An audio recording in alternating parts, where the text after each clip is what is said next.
All right, before we finish up, should we do like a little draft segment? We have kind of neglected the draft on this channel since we did our mock draft some time ago. Yep. So I have some questions for you, and I will open it up to the chat as we go along. Dylan is the resident draft expert here at True Footy. And I guess to open it up, Dill, what are your thoughts generally around the strength of this draft, comparing top-end quality and depth? How does it compare to, say, last year? It's a good question.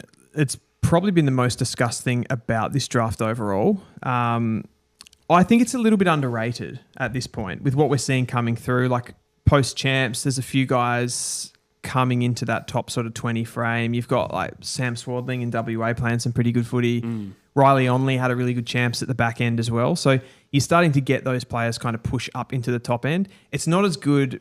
People have talked about the depth, and it's definitely not as good outside, say, the top 25 or 30. But then you go into that top end. I think probably where it doesn't have the strength in depth is actually across that top 20, if that makes sense. So there are some good players. I don't think they're as good as the top end of last year. And then it slowly probably gets a little bit weaker compared to that one. I know that's a lot of that was vague, but yeah, you look at the top end like Sam Lawler, Harvey Langford, these types of players, Finn O'Sullivan. I don't think there's really. I think you'd probably still take all of those guys in, say, the top 5 over Dersma or Cooper Duff-Tyler, if that's your guy. I was going to ask that exact question. Where would, say, a Willem Dersma go in last year's draft? So after Harvey, was Langford 5?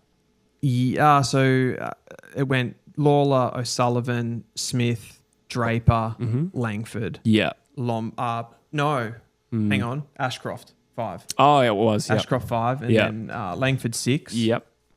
And Smiley 7. Yep. So I think the first pick in this draft would come in after Harvey Langford. Okay. Yeah, right. So you think Harvey Langford at the time was a superior prospect to Willem Dersma? I'm kind of grilling you. It's a good question. Yeah. I think Willem Dersma's got more upside. There's things about his game that are potentially better. Quite different prospects. Prospects. I think Langford more bankable, Dersma more upside, and it would be close between those two. I also think there's players that went higher, like Sid Draper to Adelaide.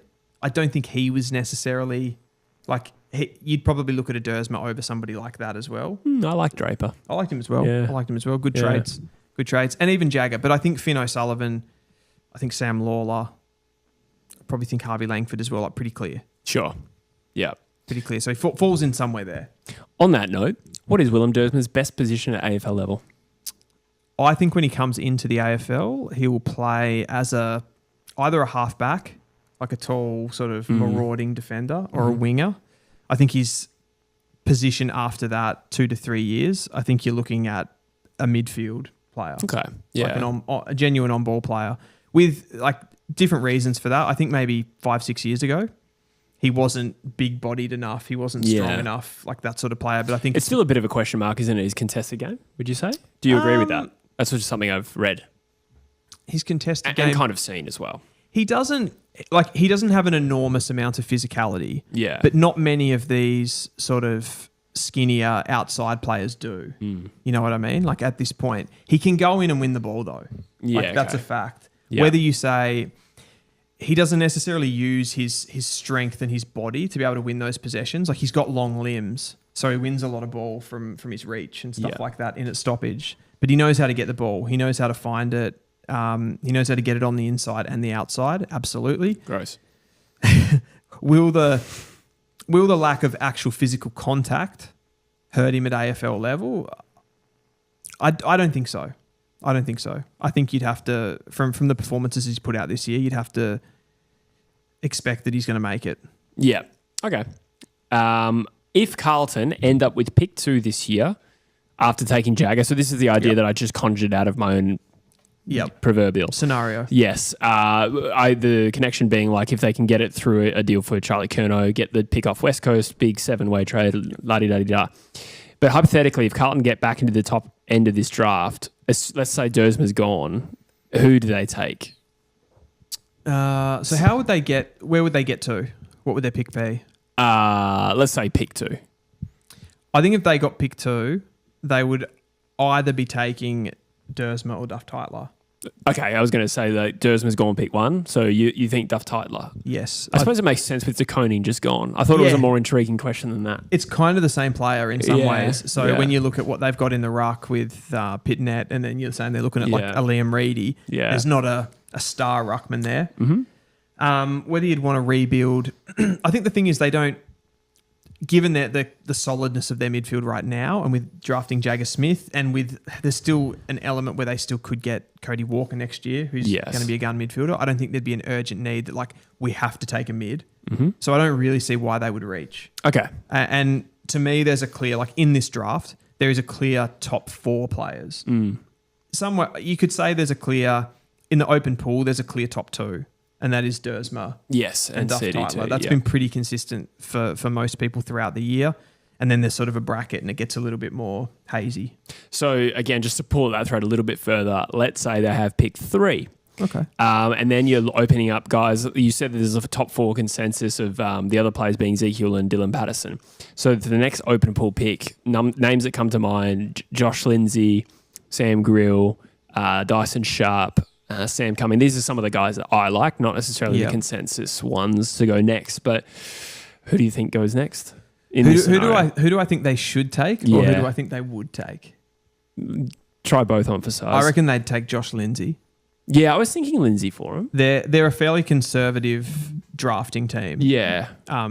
So I feel Josh Lindsay is like the most bankable, very much based on what his performances have been. He's not necessarily like an athletic type or anything like that. The ball use is good. So you sort of know what you're going to get. And again, their age profile, even though they're losing some of these players, I think if someone like a Josh Lindsay could come in and have like a pretty immediate impact off halfback and help them in an area of need.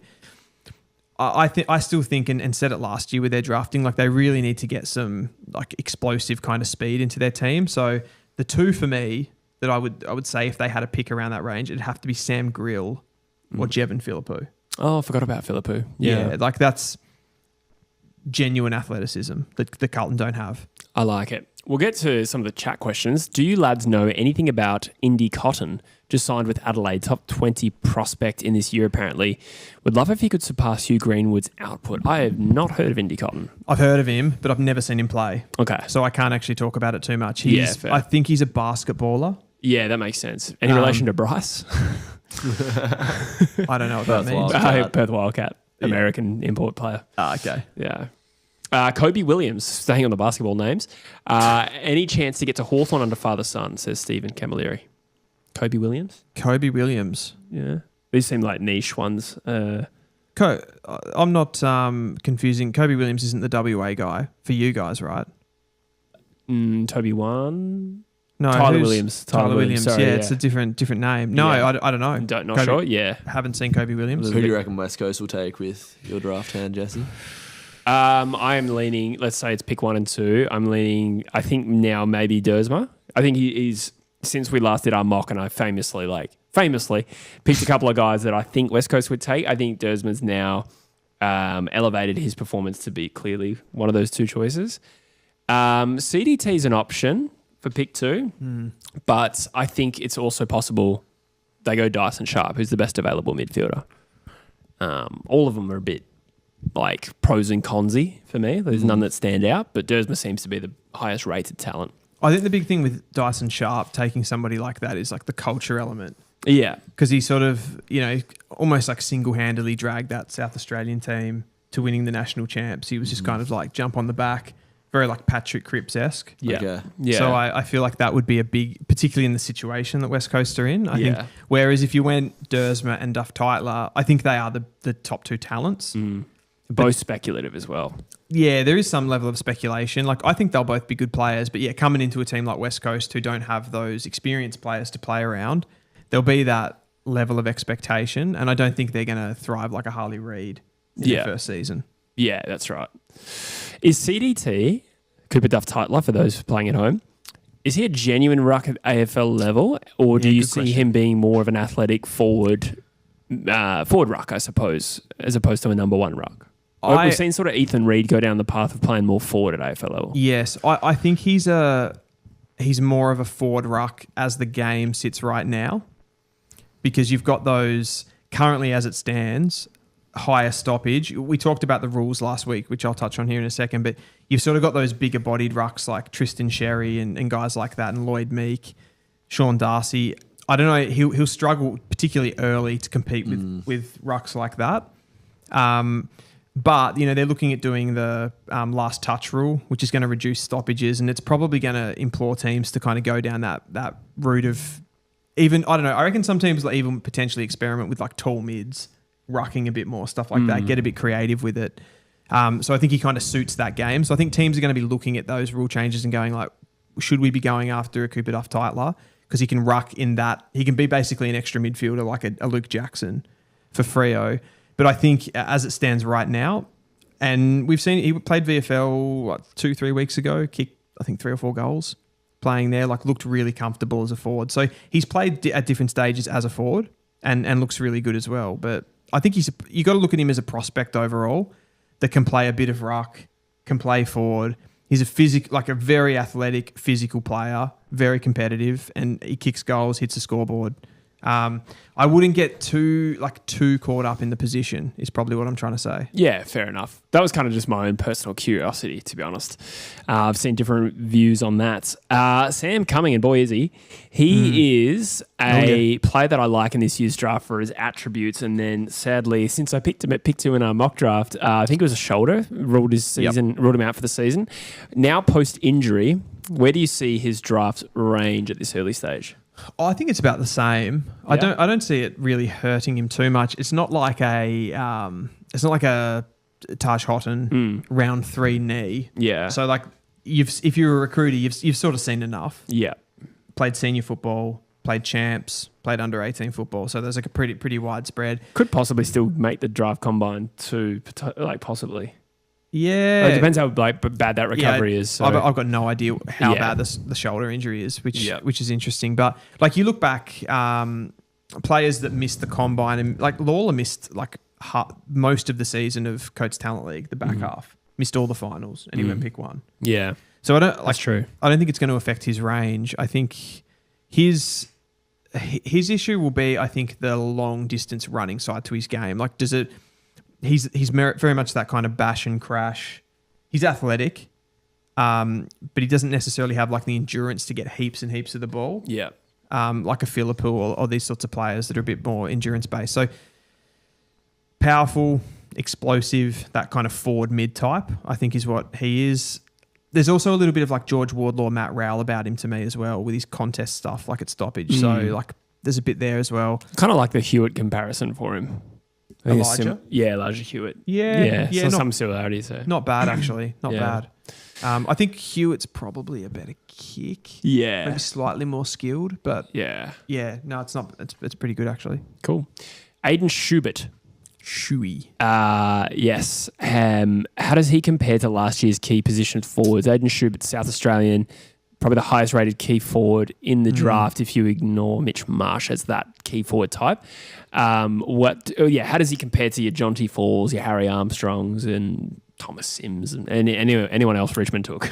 Pretty different. I think of the one that comes to mind, I'm thinking he's a bit like Thomas Sims. Yeah. Positionally. Okay. But Thomas Sims also had a bit of a like thicker, stronger body where Schubert looks very like a little bit leaner. Kind of just glides around. I don't know. He's a weird player. He's like a key position player that goes and takes big grabs in the forward line, but then kind of floats around, takes a sort of disproportionately large amount of uncontested marks around the ground as well. Like across the South Australia, he was getting, 15, 20 touches a game, which is a little bit unusual for a forward. Most guys are in that sort of 8 to 12 range a lot of the time and just hitting the scoreboard. So he's in a good South Australia team as kind of the best forward down there. So he's a tricky one. I would say Thomas Sims as a like type though. I reckon he'll be forward ruck. He's nearly 200 centimetres. Yeah.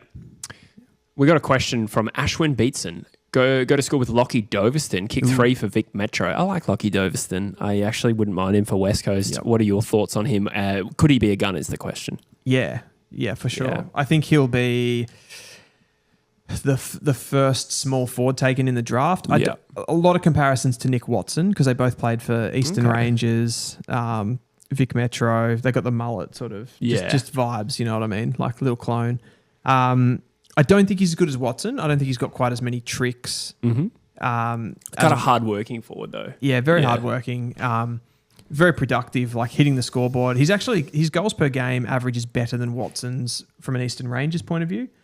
He's not as box office, though, as Nick Watson. And Watson really thrived at Metro level, kicked big bags there and like APS finals and stuff like that as well. So he's special. Like he'd be the leading small forward in this crop. Taylor Byrne, probably the other one that's a sneaky chance. Yeah.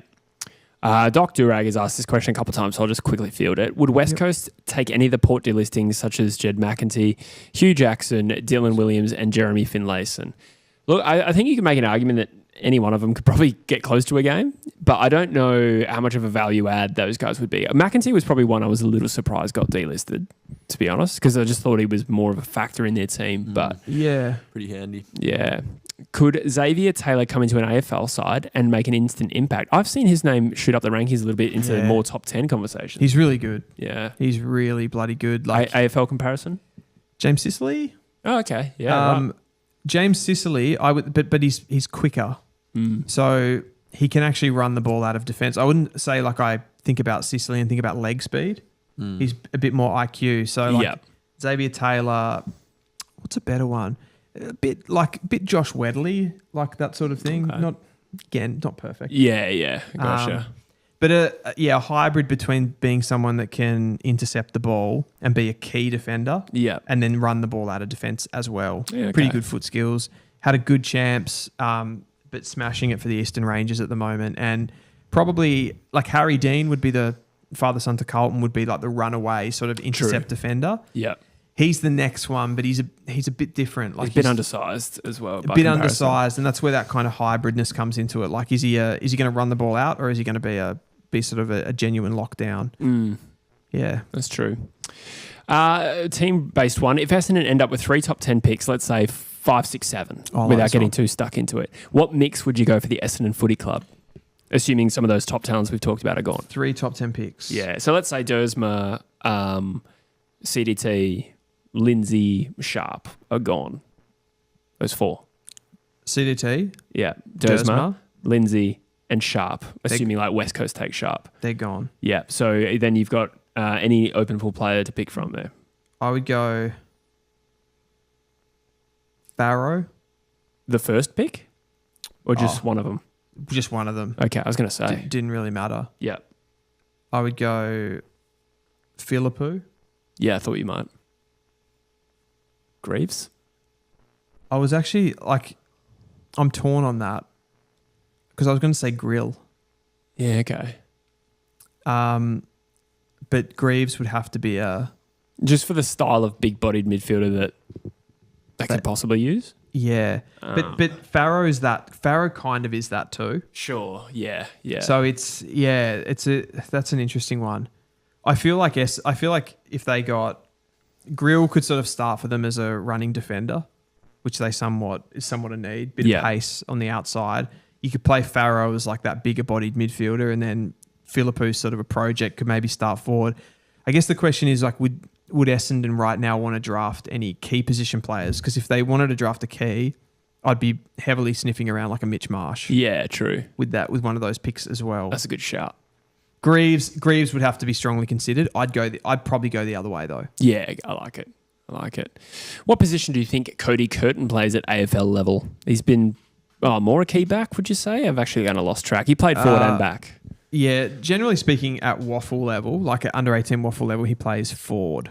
Forward, does he? Yeah. Okay. But for when the competitiveness sort of goes up a bit, like when he played for the AFL Academy, he played back. Yeah, that's probably what I'm thinking. Played a bit, probably more forward even in the champs, to be honest, as well. Yeah. Okay. Kick some goals. Yeah, not as talented as Daniel. No, definitely not. Good player. He's one that's hard to kind of find at like an AFL comparison as well. Like he's very big. Yeah. Very big. And like probably the one that comes to mind is probably Jed Walter. Okay. But I think he's a bit less mobile than Jed Walter as well. Wow. So it's a big body with not the greatest turning circle. I see. Yeah. Which worries me a little bit, but like obviously he's clearly like very strong, very physical, can take those big marks. Mm-hmm. Staying with the WA talent before we finish up, just a quick one around. We know Jacob Farrow is the number one rated West Australian talent, but who do you think is the next best? There's like Sam Swadling who's probably shot up the rankings. Yeah. Rodriguez who's gone the other way. Toby Wan's gone the other way. Cody Curtin's gone the other way. Tyler Williams, Charlie Banfield, and probably more that I can't think of off the top of my head. Yeah, I would probably say it's Toby Wan overall. Freo Toby Wan NGA Kenobi. Yeah, is he just like locked into Freo, or if he gets taken too high? Yeah. Right. No. That's gone now. Although it might be coming back. Next Okay. year. Yeah. It's all confusing. So he's all but confirmed to play for Freo, old Toby. yeah. You guys will have Sick. any opportunity to match him. I think he's the next best. Like, Is he like a winger, half back, nah, he's a mid. mid? Yeah. Yeah, he's a mid. Toby Wan Kenobi is the full name. Yeah, that's sick. Big, strong, like left footer. Yeah. The probably the issue overall with those that full crop of WA guys is like the kicking for me. Farrow stands out. Farrow's got really good foot skills. Like I feel Wan, Swadling, Rodriguez is a better kick. But those other two, like Swadling and Wan, it's like that's the thing. Their contested game. Rodriguez as well, the contested game, really strong, but doesn't have the polish on the outside, which I think will like push. That's why you've seen like Rodriguez and Wan probably slip back a bit, but I think Wan's probably could get overtaken by Swadling though. I feel like could get overtaken by Swadling about around the 30 range, I would say. Yeah, I suppose if you want to know more, just ask Toby Wan himself because it takes one to know one. We've got Exactly. one final question, I reckon, on this stream. We've got G asking, who is your AFL player comparison for Hibbins Hargreaves? Oh, good one. I was having this conversation with someone the other day, actually. I would say it's not the same. So like don't take this too literally, but it's probably Harry Sheasel. Okay. Sort of that tall mid-forward kind of midfielder, like 186 centimetres. So they're a similar size. I think Sheasel was in his draft year, probably like a bit stronger, maybe, than Noah Hibbins-Hargreaves. And he's a bit like leaner and skinnier, but kind of move the same. They don't have like a heap of speed, both of them, but have that IQ to be able to like get in and out. Good overhead, which they both have. And they're both just really good around goal, kind of clutch players. So the question, I think with Noah Hibbins-Hargreaves and why you don't see him higher on draft boards is more around like the position at AFL, like what's the role that he's going to do? Because he's not a big contested inside mid. So he's a little bit outside. He's like a link player that doesn't have he's not a Finn Callaghan or an Ed Richards where he can go in and win 9 clearances a game. Yeah. But he's got all that polish. So he's like handy to have, but he's not a fundamental. Yeah. Gotcha. Yeah. Seems to have a lot of upside, as much upside as many of the prospects in this draft, in my opinion. Yeah. Yeah, exactly. He'll be a tricky one. I feel he could potentially slide based on, he could go either way. He could come up the board if someone wants to take a risk on him, or he could slide because he feels too speculative. Too much of a cherry on top. Yeah. I like it. Thank you so much for that, Dylan. Shall we wrap up the show there? Let's do it.